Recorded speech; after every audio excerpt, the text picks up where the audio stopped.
সুইডেনের মালমো শহরে চলছে ইউরোপের সবচেয়ে বড় সঙ্গীত প্রতিযোগিতা ইউরোভিশন। বৃহস্পতিবার প্রতিযোগিতার দ্বিতীয় সেমিফাইনালে হ্যারিকেন নামের গান নিয়ে অংশ নেন দখলদার ইসরায়েলের প্রতিনিধিত্বকারী ২০ বছর বয়সী এডেন গোলান। এমন প্রতিযোগিতায় ইসরায়েলের অংশগ্রহণের প্রতিবাদে বিক্ষোভ কর্মসূচিতে অংশ নেয় প্রায় ১ লাখ মানুষ। গাজায় ইসরায়েলি গণহত্যার প্রতিবাদের পাশাপাশি ইসরায়েল বিরোধী স্লোগানে মুখর হয়ে ওঠে আশপাশ। ফিলিস্তিনের জাতীয় পতাকা হাতে আন্দোলনে যোগ দেয় হাজার হাজার মানুষ।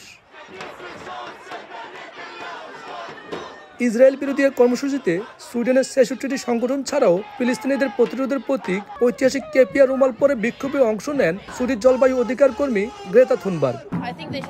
এটা দেখে ভালো লাগছে যে এমন কঠিন সময়েও হাজার হাজার মানুষ ফিলিস্তিনের পক্ষে দাঁড়িয়েছে।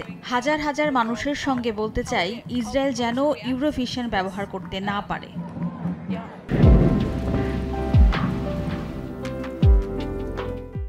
প্রতিযোগিতার মূল ভেন্যু মালমো এরিয়ানা থেকে প্রায় ৭ কিলোমিটার দূরে মালমো সেন্ট্রাল স্কোয়ারে হাজার হাজার মানুষ ফিলিস্তিনি পতাকা উড়িয়ে বিক্ষোভ করে। তবে অপ্রীতিকর পরিস্থিতি এড়াতে মোতায়েন করা হয় নিরাপত্তা বাহিনীর বিপুল সদস্য। বিক্ষোভকারীরা যেন কোনোভাবেই প্রতিযোগিতাস্থলে পৌঁছাতে না পারে সেজন্য লোহার ব্যারিকেড দেওয়া হয়। মালমো শহরে রয়েছে বিপুল সংখ্যক ফিলিস্তিনি বংশোদ্ভূত সুইডিশ নাগরিক। এদিন সেখানকার বিভিন্ন বাড়ির জানালায় ফিলিস্তিনি পতাকা উঠতে দেখা যায়। শহরটিতে নিয়মিত ইসরায়েল বিরোধী বিক্ষোভ হলেও এবার ইউরোভিশনের আন্দোলনের বিপুল সংখ্যক মানুষ ফিলিস্তিনিদের পাশে দাঁড়ালো, যা এ যাবৎকালের সর্বোচ্চ। শফিউল আলম, সময় সংবাদ, সুইডেন।